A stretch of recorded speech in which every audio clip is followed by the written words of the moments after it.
Hi, welcome to this Lit in 5 video on Margaret Atwood's The Handmaid's Tale. This is a slightly different video compared to the usual ones. These videos on The Handmaid's Tale are walkthroughs of particular banks of chapters. So in this video it's a walkthrough chapters 26 to 30 inclusive, focusing on language and contexts. Coming up after this slide is an 8-minute walkthrough of the 5 key areas which the analysis is focused on. If you've already heard that in a different video, then it probably makes sense to skip on past that. It's about 8 minutes long, so if you've heard that previously, no point in listening to it again. Then you can skip on 8 minutes to get into the main analysis. If you find the content useful, please add your likes, please interact with the channel and leave some comments. Let me know what you found useful, whether it was useful for you in your assessments, anything you'd like to see more of or less of, and also, of course, subscribe to the channel. I hope the content proves helpful for you in your assessments, and best of luck with it. Okay, I'm going to introduce 5 key areas of interest. I won't call them themes. Themes isn't very A-level-y in terms of analysis, but these are 5 important areas which will explain the walkthrough of the next few slides, and also give you some key areas to focus your reading. The first one is obviously power. So we're in a dystopian novel. That's the key sort of issue in terms of genre and context. So in dystopian novels you always tend to have a totalitarian regime, Big Brother, Oceania, all these kinds of things in different dystopian novels. Here obviously we have the Gilead regime. So it's pretty conventional that those in power are powerful, that goes without saying, but are oppressive and sort of extremely limiting of people's freedoms. However, it would be a mistake not to think that there are forms of challenge to this power. In The Handmaid's Tale it's not radical, there's no one who rises up and overthrows Gilead on a Wednesday or anything like this. The main area of challenge and resistance to this comes in the form of Offred's narrative, most specifically, as I'll talk about later, her memories. So again, that's not massive revolution and an uprising and an armed overthrowing of a government or a regime, but as we'll go through in some of these clips now, we will see that Offred's memory and her thoughts are the major way in which the Gilead regime and its new right Christian ideology can be challenged.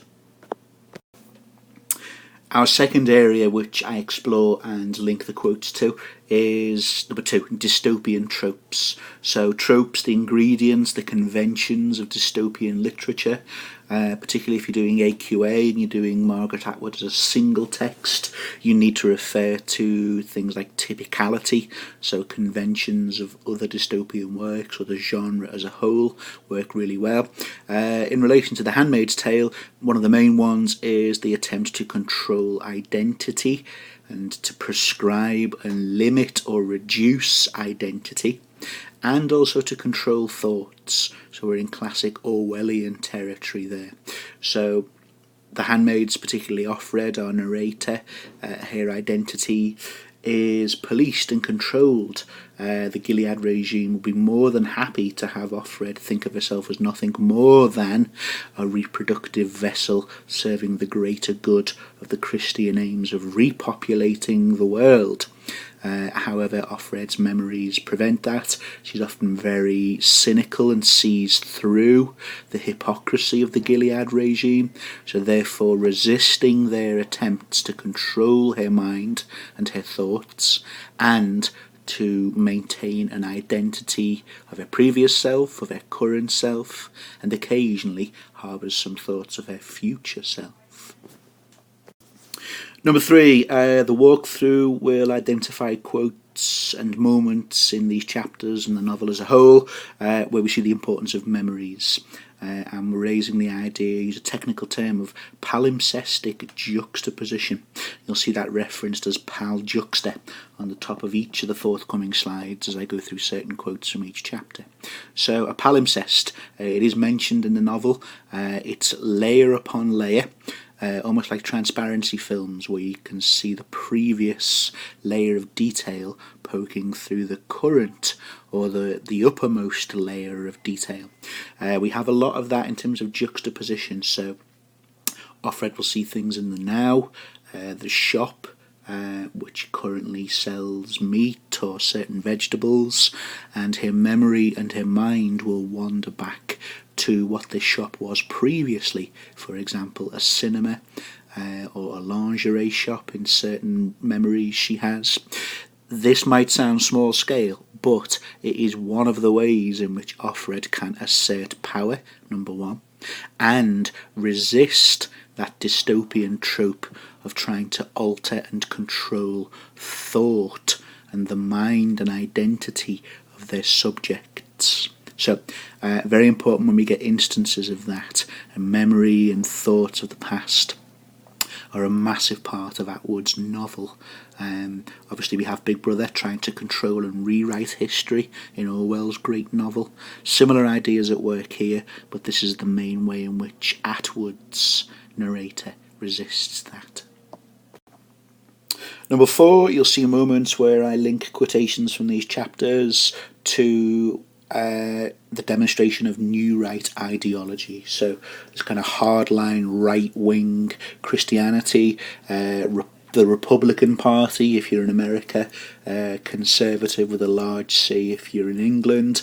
Obviously all this stuff, as you've been going through the novel, is horribly very topical again in the world of Trump and all these kinds of ideologies emerging now. Abortion has recently been banned in certain states again. So I'll flag up moments where Offred refers to that, or Atwood has Offred refer to that. A lot of time in the narrative, Atwood uses Offred to identify this, to then have her narrator identify the hypocrisies in this Christian ideology. So in the same way we have Donald Trump would profess himself a Christian now, groups would also challenge how Christian is it to force rape victims to go through and have a full-term pregnancy of a baby they never wanted through sexual assault. So quite frequently this is included for Atwood to critique the hypocrisies of this through her narrator. And finally, something which cuts across all of these other 4 themes, the roles of women. So, as we've mentioned, being reduced to biological functions, biological and reproductive determinism. They're portioned up in terms of colours, of course, Econo wives, so allotted certain roles. But also, don't forget the characters of Aunt Lydia and Serena Joy, who are obviously women, and although they embody the dystopian trope of a totalitarian power or regime, there are moments which we identify as well in some of the quotes where Atwood has you consider those 2 women as also prisoners, as also having their lives restricted in terms of the dystopian regime they belong to, and whose values they have to uphold, be seen to uphold. I think Aunt Lydia actually does fully believe and is fully committed to it. But yeah, definitely the possibility to consider them as also or partial prisoners of this Gilead dystopian regime. Okay, you'll see these 5 areas at the top of each page now as we go through certain moments and certain quotations from this bank of chapters. So without any more waiting, let's move on to... Okay, so chapter 26, we're back in the birth ceremony here. That very awkward and unnatural, uncomfortable situation where Serena Joy is present, holding the hand of Offred, while the commander is trying to impregnate the handmaid. Dearie me, when you say things like that out loud, you sort of, even though you've read the novel many times, you catch yourself and think, okay, that's a bit strange. A lot strange. Okay, so 26 here, we've got more of this kind of body consciousness. She's been looking at Vogue, and through that, we mentioned earlier, Atwood is critiquing and criticising impossible ideals of beauty, and the notion of beauty what is deemed beautiful. She's sort of interrogating and critiquing that, because she knows the commander now, in a private sense, more intimately outside of the ceremony. Now the ceremony is happening again. Well, as Offred says, everything has changed. Things with the commander has changed. Things with Serena Joy has changed. They're two other key quotes from chapter 26. So if you look here, I was conscious that my legs were hairy in the straggly way of legs that have once been shaved but have grown back, which is natural, of course. I was conscious of my armpits too. I felt uncouth. Okay, so if you look at I was conscious of, repeated twice. We're getting here on the right-hand side, I guess, a rediscovered shame in her body. When she's dressed from head to foot, and she's only to be regarded as an ambulatory chalice, a vessel for the greater good, New Right ideology of repopulating the world. I guess in a way she's sort of spared from that. I don't know whether Atwood would see that as a good thing or a bad thing. I'll leave that for you to decide. Clearly, though, the sense of shame in her own natural functions of her body brings about a certain awkwardness and embarrassment again. Okay, so what's Atwood arguably up to here? Well, I'm going to suggest that she's doing what writers sometimes do, which is a process called defamiliarization, which is an absolute nightmare to spell, but impressive to an examiner, depending on the question and the point you want to argue. Defamiliarization is all about making strange. So, and it's done through perspective here and context. Offred is in a dystopian regime, and within that she rediscovers a sense of body shame.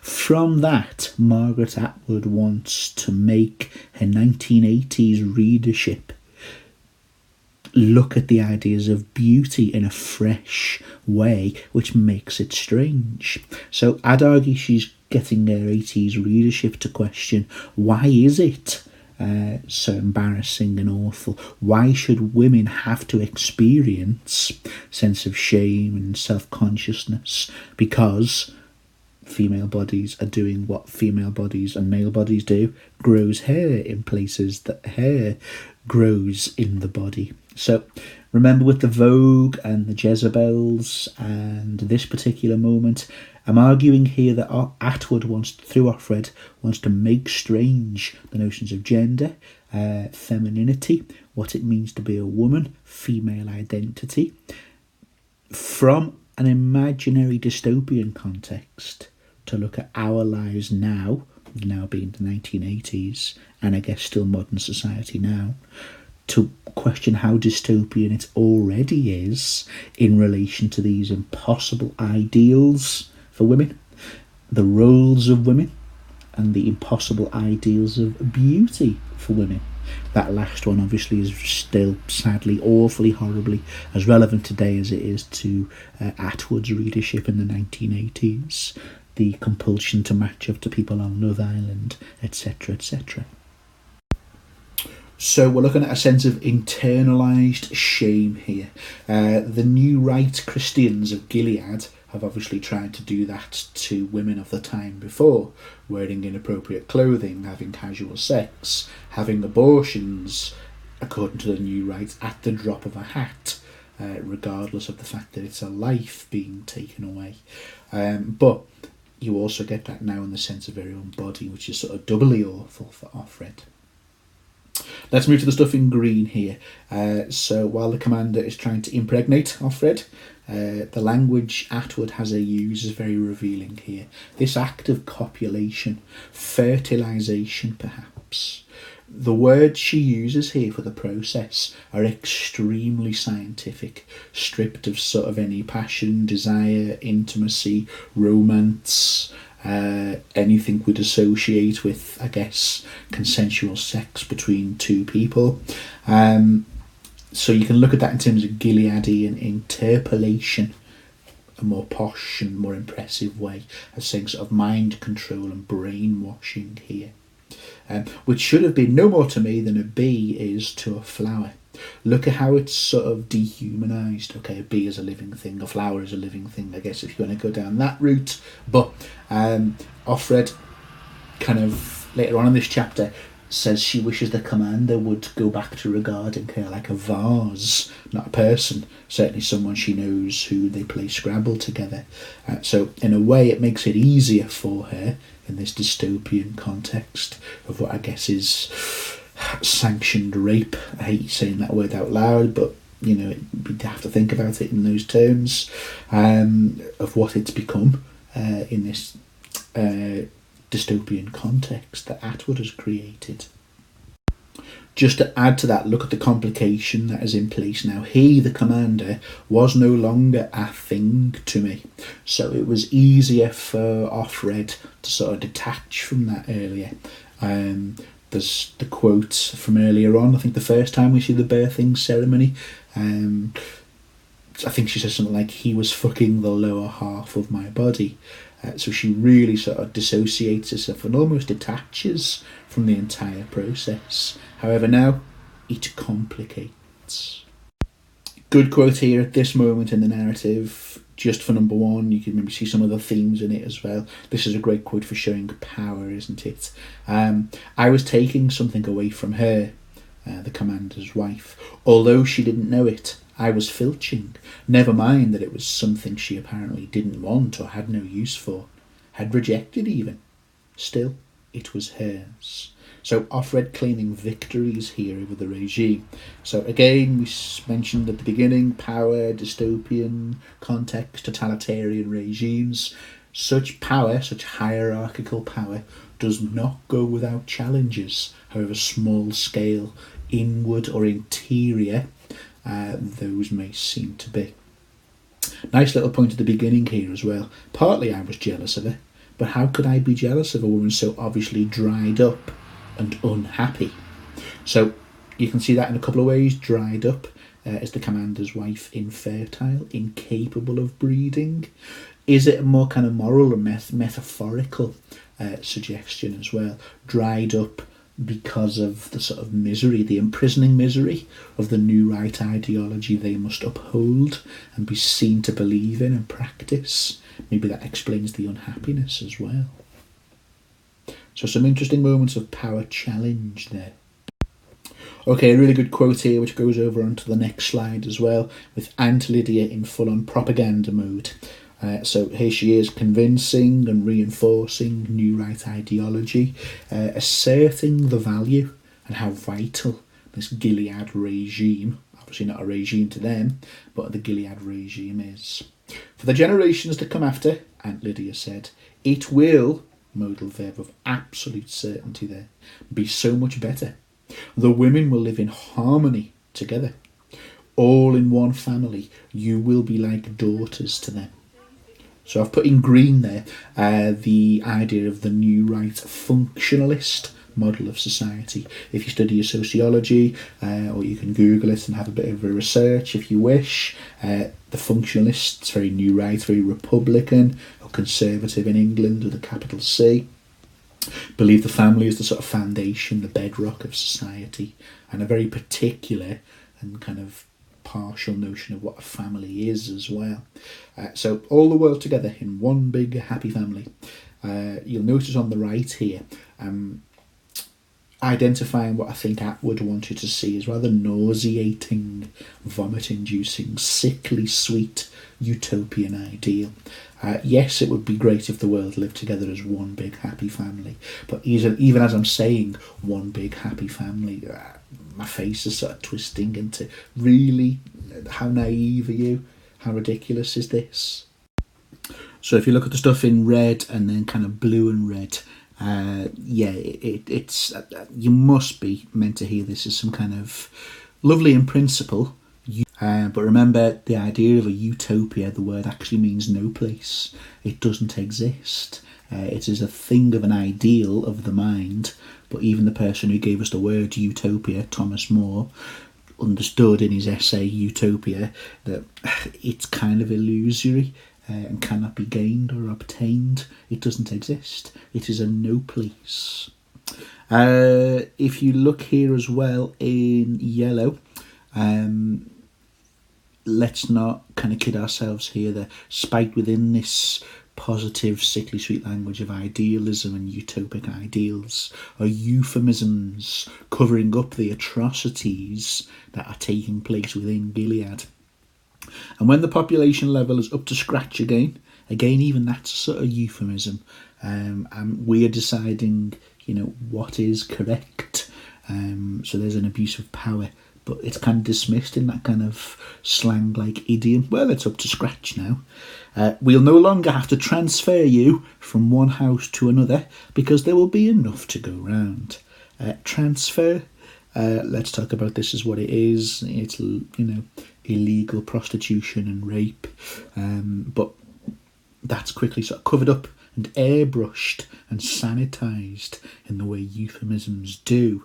In terms of totalitarian regimes and anyone wanting to assert power, euphemisms are used all over the place, aren't they? Friendly fire in war, when planes bomb and destroy, it gets called collateral damage. Buildings have been damaged.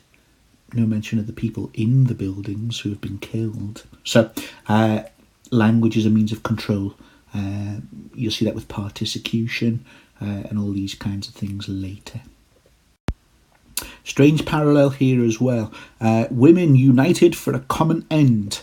Well, haven't we just seen that in one of the flashbacks when Offred sees her mother campaigning with fellow feminists under the shared banner of feminism, different kinds of feminism, of course, but all this upheaval, all this power, control and oppression and violence to bring about what was arguably already in place with feminism of the time before, women united for a common end.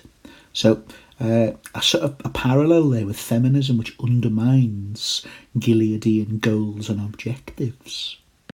So this sickly sweet stuff reaches its sort of climax in the next slide where we see... And there we have it, kind of blue and red sickly sweet stuff again. We are working towards the goal of a little garden for each one. So you're definitely being encouraged to think of that in terms of sort of Eden, aren't you? So the model of paradise in the Christian faith, but a little garden for each one. Again, that sounds perfect. That sounds ideal for everyone. It sounds utopian and impossible, as is contained in the idea and the word utopia. I've added there a little footnote down the bottom. I guess it's applicable to any moment in The Handmaid's Tale which you'll read and reread or hear in these videos. It's a brilliant quote from Shakespeare. Shakespeare is full of brilliant quotes. He's Shakespeare. But I remember this one from The Merchant of Venice. And it goes, "The devil can cite scripture for his purpose." So even the antagonist, the enemy of Jesus, God, Christ, whoever, even the devil can quote parts of the Bible for his purpose, and I guess therefore sound holy and Christian and well-meaning. An evil soul producing holy witness is like a villain with a smiling cheek. A goodly apple rotten, Eden and temptation, at the heart. Oh, what a goodly outside falsehood hath.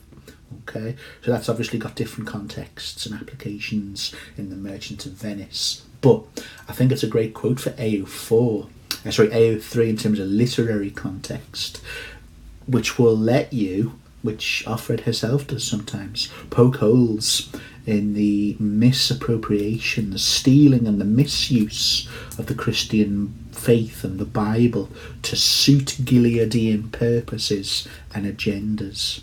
So there have been moments where Offred says, yeah, I recognise the bit of the Bible you're quoting from, Aunt Lydia.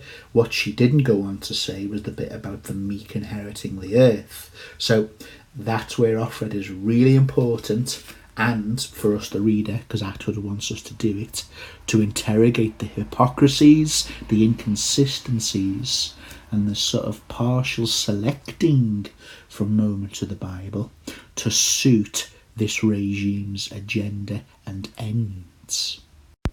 Next quote, I'm going to use that Shakespeare quote from The Tempest again, brave new world and such things in it. The irony being, it's nothing new at all. The more things change, the more they stay the same. So, we're looking at number 3 there, I guess. Certainly roles of women and power. Men at the top have always had mistresses. Why should things be any different now? Well, things should be different now. We're supposed to see a utopia here based on Christian ideals. But hypocrisy, hypocrisy, hypocrisy. More of that to come in Jezebel's very soon, of course. The mistress used to be kept in a minor house or apartment of her own, and now they've amalgamated things. But underneath it's the same, more or less. Outside woman they used to be called in some countries. I am the outside woman. It's my job to provide what is otherwise lacking. Even the Scrabble. I'd argue that's a new thing for history. Adulterous Scrabble, but there you go, each to their own. It's an absurd as well as ignominious position. So we're in palimpsest terms, aren't we? Doesn't matter, the faces change, the name of the regimes change, the gender politics, the exploitation and the abuse of women continue. Just as this chapter draws to a close here, I'll come back to the stuff in blue in a moment. Through her affair with the commander, Offred is starting to regain, I might say, some aspects here of her biologically and theistically determined identity. So he's of interest to me. He occupies space. He is more than a shadow. And I for him. To him I'm no longer merely a usable body. To him I'm not just a boat with no cargo, a chalice with no wine in it, an oven, to be crude, minus the bun. To him I am not merely empty. So I've put the, notice the nouns, I should have even put body in red there as well, are more tangible. So we're starting to see the disappearance of a two-legged womb, a pear covered by a cloud, clouds, ghosts, all that insubstantial imagery we saw earlier, beg your pardon. So identity is slowly being regained here, and obviously we're moving towards the end of the novel when it seemingly is the case that Offred escapes. Just backtracking here to the stuff in the blue, about the commander's wife. Let her take the weight, she can say to herself, referring to Offred. Maybe she's withdrawn from him, the commander, almost completely. Maybe that's her version of freedom. So Serena Joy here is, from that moment there, depicted as a prisoner. So your power hierarchies are being problematised, sort of subverted is a good word to use, a little bit here, that even the power hierarchies within Gilead at times are to be considered as prisoners themselves. Nice little quote here for sprinkling about if you need to prove or illustrate dystopian, totalitarian power and control, referring to the wall. Somehow the wall is even more foreboding when it's empty. So you have people strung up there as a deterrent, a scapegoat, a powerful sort of warning that this could be you. But a strange sort of paradox that it's more fear-inducing when it's empty. Obviously, who's next? There's a vacancy to be filled, if you like. So that's how dystopian regimes sort of work, really. Totalitarian regimes. Just the fear of punishment is actually enough, or sometimes arguably more powerful as the deterrent than an actual show of force and violence itself. But vacant, it is also potential, like a storm approaching. Okay, moving on to Soul Scrolls itself. Now, I've never spoken to Margaret Atwood about this. I've yet to read anything where she expresses her views on religion. If you have something, maybe it'd be good to share with other people, looking at the videos in the comments section.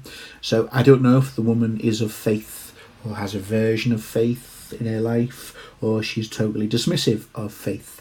What I can see here is that, and I'm going to argue to you now, is that she looks at the misuse of faith in a very critical light here, as you would expect in a sort of theistic, dystopian, totalitarian regime. So if you look at the stuff in red here, you can have a little browse through all of those things I've highlighted for you. Satirical critique of religion here, and what kind of religion is it where it has profit at its centre. Okay, everything needs to subsist and exist these days, but religion run for a profit. I think you're getting towards the idea of something that was certainly a big phenomenon in the 1980s and onwards in America. The notion of the TV evangelist, asking for pledges and donations, and eventually, in time, being exposed as hoarding immense wealth, an immense amount of money. Is that religion? If it brings comfort to people, is that okay? That's a different debate entirely. But Atwood definitely poking fun at something which is meant to be for our spiritual welfare and comfort, wanting to make profane amounts of money. As you can see from some of the stuff in red there as well, the word franchise is used. Soul Scrolls is a franchise, like McDonald's. So that's obviously hugely about profit and the idea of homogeneity, that the idea being no matter which McDonald's you go to in the world, you will have the same standard and the same quality. Maybe that's a good thing in a sense of, food produce, and if you like McDonald's, that's great in terms of brand consistency. But I think the idea here links to those wool people that are knitted, that sort of identical row of homogeneous people, all believing in the one faith, all under the banner of Gilead, to the point where similarity and sameness becomes oppressive indoctrination. Speaking of indoctrination, the stuff in yellow here is what I want to focus on in terms of indoctrination. And I don't know if Atwood is nodding towards this famous quote by Karl Marx, or if she is or if she isn't. It at least helps us to frame where I think this moment and this use of language is going. So you can go inside and listen to them if you like, these prayers. The toneless, metallic voices repeating the same thing over and over. The paper rolls go back through another slot and is recycled into fresh paper again. There are no people inside the building, unlike a church, or maybe a sign of diminishing interest in church in the time before, which is the time now. The machines run by themselves, very cost efficient. You can't hear the voices from outside, only a murmur, a hum, like a devout crowd on its knees. So if you're looking here, Atwood arguably is taking a dim view of religion. An opium of the people seems to chime with this, sort of drugged or lulled into obedient stupidity, and therefore easier to subdue. There's the sort of important prepositional symbolic phrase there, on its knees, and therefore rule. That was Marx's objection to religion. You put fear into people and you get them believing in a higher power. They are easier to subdue and rule. That's why I likened it to opium, and people need to awake out of this false consciousness and see how they're being exploited and rise up against that. Similar here with Atwood, I think, and this Gileadian version of Christianity. It's everywhere. It's a franchise, maximising its potential to make profit and fund the regime, but also, I think more importantly, to have a maximum spread of coverage as possible in order to indoctrinate the globe in a sort of colonial sense. This other quote earlier on in yellow as well, I think is interesting. The window of Soul Scrolls is shatterproof. Now, two things from that really. The word of God stays in control of the reigning regime. So there's no access to it. You can't, add or volunteer or include, that's the word I'm looking for. You can't include your own verse. This is a nice bit of the Bible that doesn't seem to be covered by Soul Scrolls. I'll put in this nice prayer about charity as well. No, it remains under the control and the selectivity of the totalitarian regime. These are state-sponsored messages in a way which is typical of all totalitarian regimes over time. They absolutely control and doctor what we do hear and what we don't hear. So I guess we live in the era of fake news. Quite often, though, fake news is the truth that Mr. Trump does not like. so therefore it will be banned and demonised. Stalin as well, in Russia, obviously full of propaganda, and Pravda, the state-sponsored newspaper, which means truth, and he was one of the first to put sort of state-controlled radio around the place to make sure and ensure that loyal, devoted subjects only heard what he wanted them to hear. So propaganda is not a new thing, but there's the idea, there's the sort of satire behind that symbolism of shatterproof. The word of God stays in control of a small hierarchical elite of mankind in Gilead. I guess also if you're thinking about it as shatterproof, yes, it's barred from public access, but it's also a little nod towards violence and resentment, I guess. If you make something shatterproof, then on some level you're aware that someone wants to shatter it. So there's a little nod towards inherent and natural rebellion when you repress and control, like any totalitarian regime. Last couple of things here. The stuff in green, there's the illusion of choice. What do I fancy from Soul Scrolls today? I fancy a nice little prayer about being humble. Okay, go on then. Right, $2, thank you very much. It's no choice at all, though, is it? You pick the one you want, punch in the number, punch in your own number, punch in the number of times you want the prayer repeated. That choice is an illusion, isn't it? Again, in the hands of a hierarchical elite. Last thing in blue here speaks to number 3, so palimpsestic juxtaposition, memories. I tried to remember what this place sold when it was a store, before it was turned into Soul Scrolls. I think it was lingerie, pink and silver boxes, coloured pantyhose, brassieres with lace, silk scarves. Something lost. So, if you're in any doubt about Margaret Atwood's view of this use or misuse of religion, be under no illusion now. She'd much prefer decorative underwear. I'm not an expert in such matters. So if you look on the left, that's one of the ways in which memory, as I've said before, can be a very subtle but very powerful critique of New Right ideology and dystopian bids to cover up and control the past and truth. Something lost. The lost lingerie is worthy of mourning, is the idea here of Atwood through Offred, not the presence of religion. So, I don't know, fancy knickers over God every time seems to be the message here.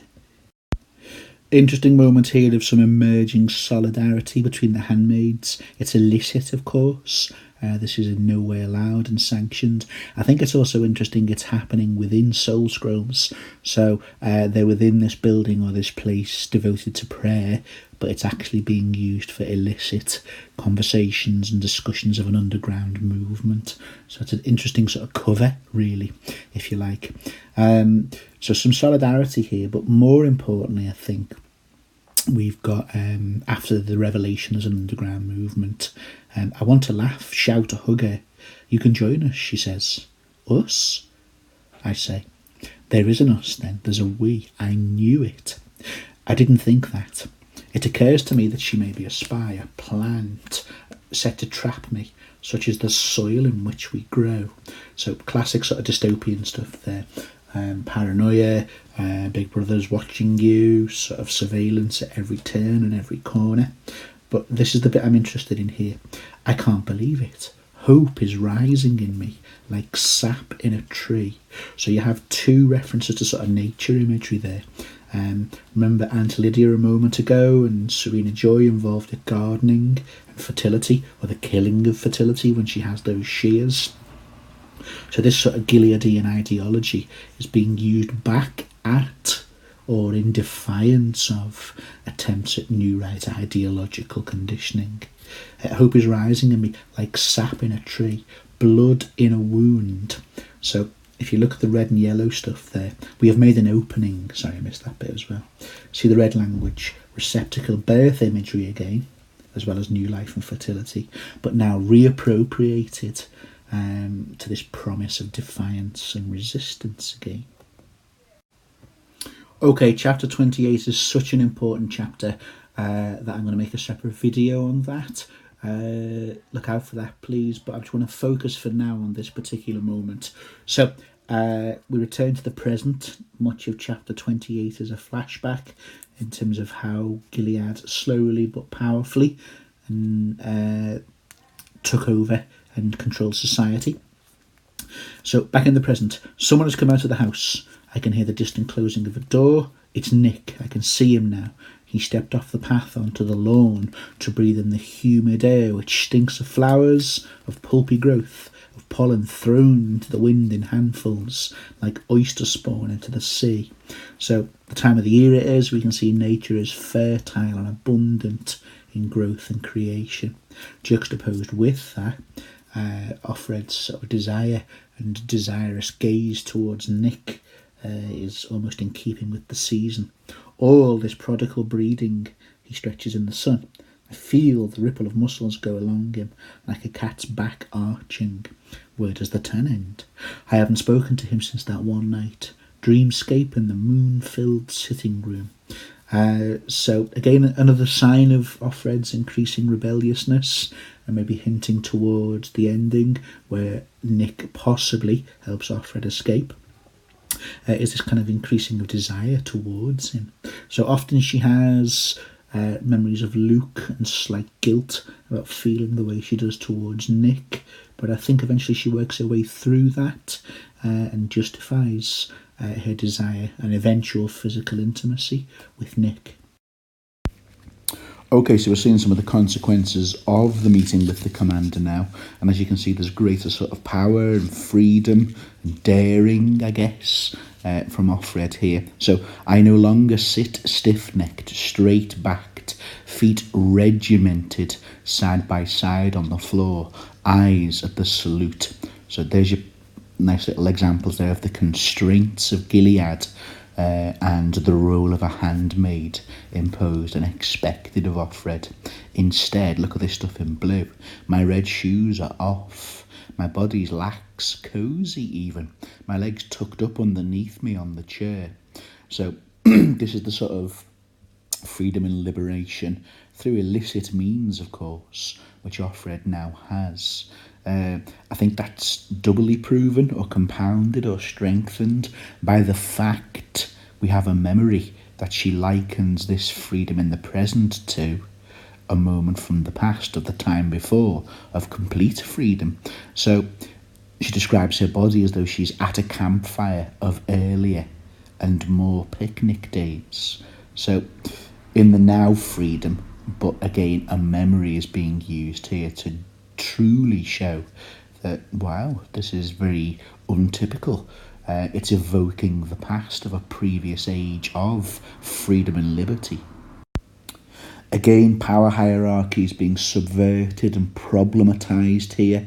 So although we're in Gilead, these meetings with the commander do kind of blur and alter and shift and subvert, good words to use if you want to make this point, the power hierarchy and the power dynamic. You can see here, she is warming to him in a sense. I sense in him none of the animosity I used to sense in men. So a strange sort of irony there, thinking back to the time before. Offred sort of characterises that and feels it was typical that men have animosity towards women. So in a strange sort of reverse way, this dystopia, this totalitarian regime, has actually lent itself to or engendered or caused, it's only a minor moment, but a small moment in terms of less misogyny and less bitterness and nastiness from men towards women. The point being here is another of those moments of defamiliarization from Margaret Atwood, yes, in the sense that, or any dystopian writer, they create an imagined future society, which can actually be shown to give a warning that if we don't change our ways now, this is where we'll end up, or, as is the case here, to use this imagined, supposedly future society to get the readers of now to reflect on how dystopian our lives currently are. Here in the sense of gender relations and how there's a nastiness and misogyny which characterises those relationships now, if you like, in the mid-1980s of when Atwood releases the novel. Chapter 29 has this strange dynamic. If you look at the first quote that I've put there, you can see a sort of liberated, slightly more liberated, let's put it like that, version of Offred who can take her shoes off and tuck her legs up under the chair. Then we have another sort of gain, or positive if you like, of the commander displaying no animosity. But then we sort of regress back to old patriarchal habits and a patriarchal culture or ethos here. So you can see the chapters sort of alternate between slight signs of progression and slightly more liberation, and then regresses back to age-old forms of patriarchy. That's kind of the rhythm of this chapter. When you read it, it can feel a bit, well, hang on, are you saying she's gaining more liberation here or she's not? It's a strange chapter and it sort of oscillates, to use a strange term, goes back and forth between these moments of slightly increased freedom, but then regresses back to sort of dark ages patriarchy. An example here, I guess, is the male gaze on show again.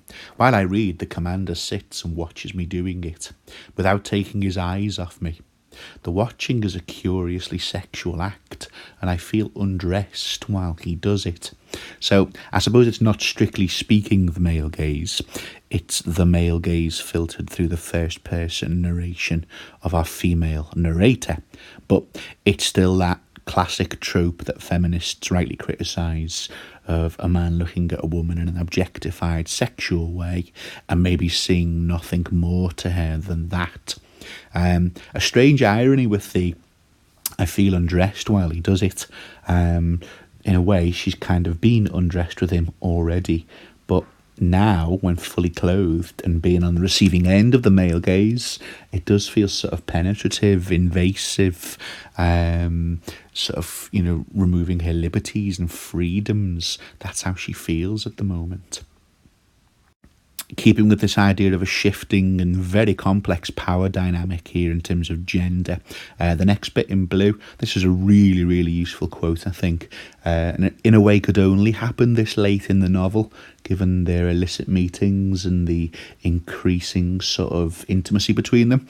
But a really good quote in general. If you use this for power and gender, make sure you acknowledge from how late in the novel it is.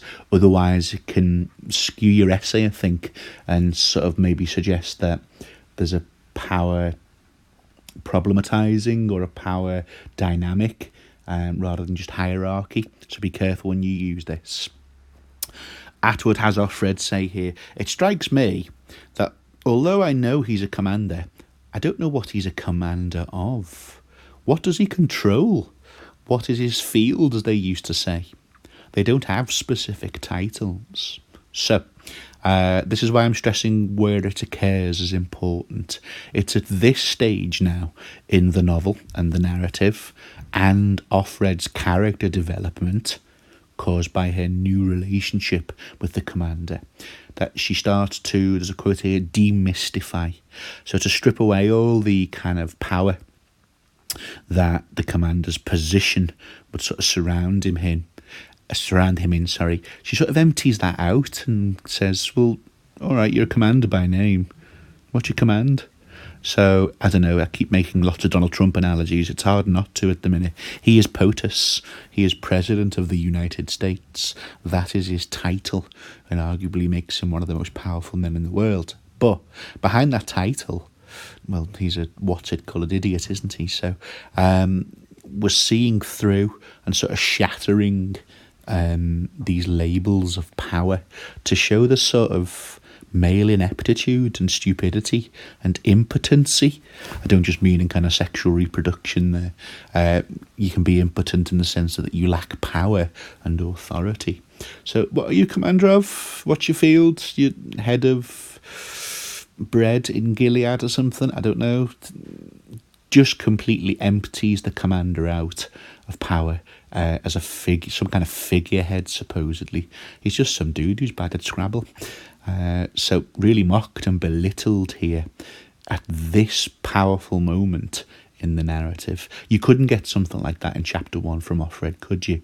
I think it's fitting it's happening now structurally in the narrative. So as I've put there on the side, the powerful patriarchs of Gilead are starting to be reduced and diminished in terms of their power and authority. Last little note on that, and just while the image is there at the top of the page as well, what is his field, as they used to say? They, the male commanders, don't have specific titles. So this is really clever. All this idea of homogeneity and lacking individuality, that trope is now being used back at or reappropriated to create a very sort of powerful critique of, inverted commas, powerful male figures. If they don't have specific titles, then they are a commander and another commander and another commander and another commander. So as you can see up there, the idea of Aunt Lydia's reducing of identity to this kind of homogeneous sort of row upon row of indistinct people is also now true of the previously, I think you can say that now, previously powerful male figures. However, not long after that moment of where the commander is also depicted in this homogeneous sort of similarity with everyone and everything else, Offred gets a stark reminder of that very same homogeneity here as well. Look, so this is the bit where they're discussing what Nolite Bastardes Carborandarum means. And the commander then tells her this. With him, during some previous period of boyhood reminiscence, of confidences exchanged.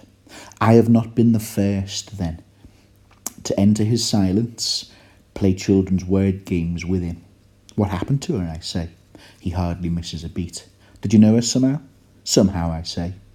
She hanged herself, he says, thoughtfully, not sadly. And then it moves on, so... and it does. If your dog dies, get another. So there's more of that homogeneity imagery, yes. Wool person after wool person. It's also a very bleak reminder of Offred's powerlessness now. So she's had a moment there where she's rendered him powerless to some degree, but we're reminded of the wider context here and the fact that she does occupy the lower rungs of a hierarchy here. She's expendable. In the same way your wool people, your palimpsest. So it's Handmaid 1, Handmaid 2, Handmaid 3. A reminder that identity is not unique. They're just a series and a line of functional roles and identities. But then there's yet another twist in this sort of power dynamic. This is a very good chapter for showing how the power dynamic alters. There's this kind of dialogue between asserting power, losing power, conceding power. So it changes hands a number of times, I think would be a good way to describe this chapter in terms of power. So she tries this. Maybe I shouldn't come here anymore, I say. And then he moves on with, or she thinks she sees fear in him. I wish she would. You want my life to be bearable to me, I say. It comes out not as a question, but a flat statement. Okay, there's boldness, there's confidence, yes, especially in a dystopian regime. She has some sure footing here and some degree of power. Yes, he says, I do. I would prefer it. Well then, I say. And this is inwardly, it's not in speech marks. Things have changed. I have something on him now. Okay, so slight gaining of the upper hand here, and then she pushes her luck more. She starts demanding things. What would you like? He says. Okay, so he offers that. Still with that lightness, as if it's a money transaction merely. So you could do palimpsestic juxtaposition there. There's something of the sort of prostitution relationship here. Transactional, bought company, bought friendliness. The things she demands here as well go beyond material items now as well. So really emboldened, as we've mentioned, she wants her perspective to widen. So if you see versions of The Handmaid's Tale or ever see a nun's headdress, there's a reference to how it limits the field of vision. So it's when your head is looking forward, it's not easy, perhaps impossible, I've never worn one, to look to the side, sort of side eye. You have to turn your head to see. So in a very sort of symbolic way, the handmaid headdress limits and controls vision and perceptions. They're like blinkers for a horse, I guess. Now, though, in this emboldened position, Offred wants to know of the wider world, the world beyond Gilead. Obviously, that's completely prescribed and limited and controlled, classic sort of dystopian totalitarian manoeuvre. And Lydia shows pornography films and movies as historical documentation elsewhere. Now Offred wants to know beyond the blinkers or the restraints and the limits of a handmaid's headdress. So there she's asking what's going on, whatever there is to know. And finally, chapter 30, Night. So we have a key moment of analepsis here, the sort of correct and more impressive term for a flashback, I guess. This first quote here, I guess, shows mankind at its absolute worst. And I think there's no accident that we have another allusion which creates a parallel between the Gileadians, the Gileadian regime, and the Nazis as well. So they have to kill the cat before they flee, and then what it's like, I guess. I've never lived through it. I hope none of you ever listening to this ever lived through a regime taking and seizing control, but really harrowing and upsetting stuff here. So killing the cat, useless as it turned out. I wonder who told them. It could have been a neighbour watching our car pull out from the driveway in the morning, acting on a hunch, tipping them off for a gold star on someone's list. So there's that sense of the behind-the-scenes power and the hierarchy of Gilead there. As yet faceless and nameless. It's only when you get to chapters later on, because this is sort of chronologically earlier, that we learn who and the what of Gilead. But the gold star on someone's list, that's to gain Gilead's approval as a loyal servant of the Gilead regime. However, though, gold star clearly alludes to the Nazi marking of the Jews, forced to wear such symbols to mark them out as prisoners and inferior species of humanity, maybe subhuman, depending on how strong the brand of Nazi rhetoric you wish to engage with. So a deliberate parallel there evoked by Atwood between the supposedly, Twilight in inverted commas, Christian New Right and the Nazis. Just a little typo mistake there as well. That's supposed to say escape from the impending, not impeding, Gilead takeover. Apologies for that. The neighbour as well. There's obviously sort of geographical sort of suburban living. You have a neighbour if someone lives next to you, but it could be maybe a bit of a stretch, depends on you, evoking that sort of Christian idea of love thy neighbour. How Christian is this? So quite regularly Atwood wants to expose the hypocrisies of this totalitarian regime. And then we're into sort of classic, conventional, typical, if you're doing AO4, dystopian tropes. Like them even, to plant the passport forgers themselves, a net for the unwary. The eyes of God run all over the earth. Well, there's a Christian version of Orwell's Big Brother, okay? But with a deliberate evoking of that Orwellian idea, yet again, to show how this Christian slant, or this Christian ideology, New Right Christianity, not all Christianity obviously, still remains totalitarian, oppressive and monstrous, even though you will dress it up in the idea of an omnipotent deity or an omniscient God. It's still surveillance. It's still totalitarian oppression, whether you paint some gold wings on it or not. Okay, so be alive to that. I think Atwood palimpsestically wants you to see through the kind of veneer of godliness and faith and see it for what it is. Because they were ready for us and waiting. The moment of betrayal is the worst, the moment when you know beyond any doubt that you've been betrayed. Some other human being has wished you that much evil. So, we remember dystopian stuff as a cautionary tale. Look at the monstrousness that mankind has descended into. This is where we're headed. Sometimes even arguably currently where we are now.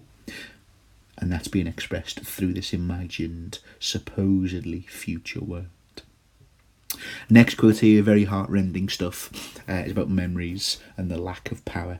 So I've spent most of these videos saying that memories are extremely important, and the only way at times Offred can demonstrate power to resist, to see through, to demystify, to kind of tear away all the kind of BS that Gilead are offering. However, here's an interesting moment for counterbalance, really, when memories are not a form of empowerment because they are memories. They're not foolproof or tangible or solid. Sometimes you struggle to evoke them. Sometimes you have to really concentrate hard. So I try to conjure, to raise my own spirits, Luke and her daughter, from wherever they are. I need to remember what they look like. I try to hold them still behind my eyes, their faces, like pictures in an album. But they won't stay still for me. They move. There's a smile, and it's gone. Their features curl and bend as if the paper's burning. Blackness eats them. It's brilliant writing, but to evoke a very, very bleak idea that if your memories are all you have, sometimes even they are elusive and cannot help you preserve and remember. I am forgetting too much, she says. And finally on this video and the last couple of moments from chapter 30, some really powerful stuff in terms of power and new right ideology here.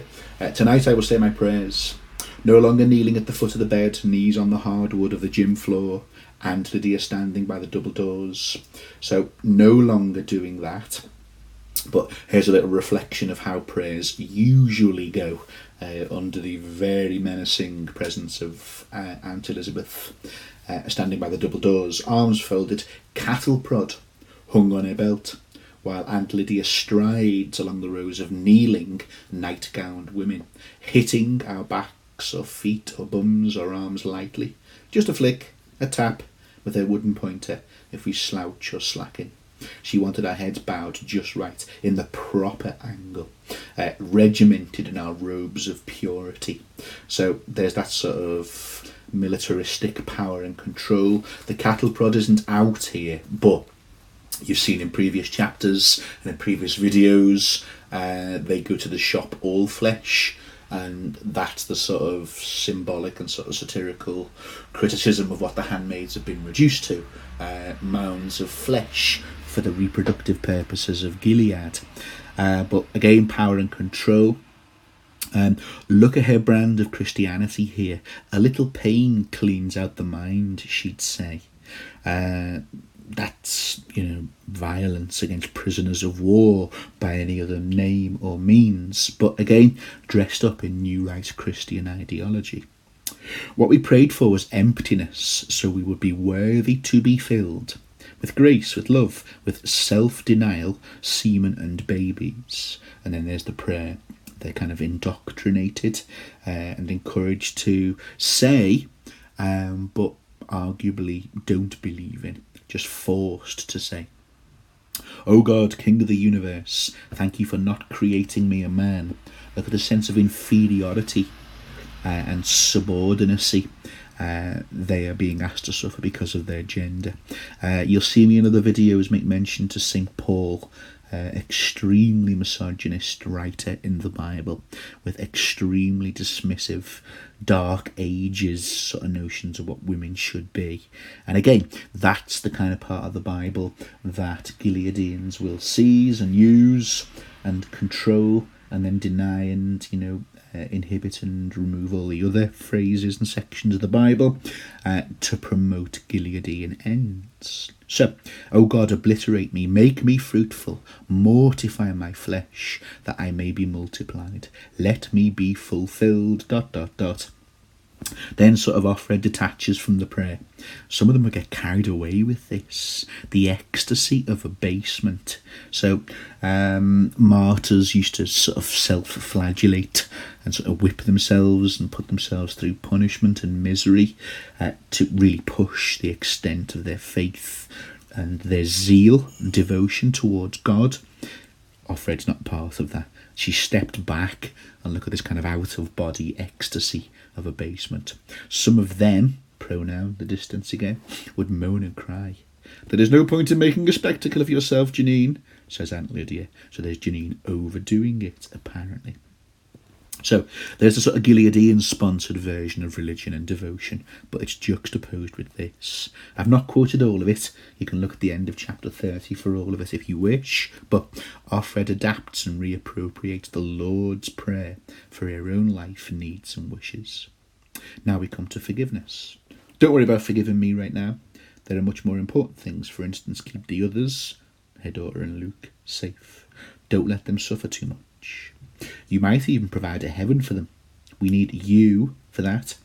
Key quote here in terms of dystopian tropes and cautionary tales. Hell we can make for ourselves. Atwood's novel seems to be saying mankind is doing a splendid job of that, and certainly those in power at the time. Interesting that we end here on this very religious focus to this chapter, and then it ends with, you, God, must feel pretty ripped off. I guess it's not the first time. If I were you, I'd be fed up. I'd be really sick of it. I guess that's the difference between us. Very important power reversal there, yes. Offred pitying God. So that idea of God has created the world and mankind, his offspring, is nothing but a bitter disappointment to him. Very interesting power reversals there as well. Okay, if this video has been useful to you, leave some comments, leave some likes, subscribe to the channel, check out the plenty of other videos on other chapters as well in The Handmaid's Tale. I hope this has been of use to you. Thank you.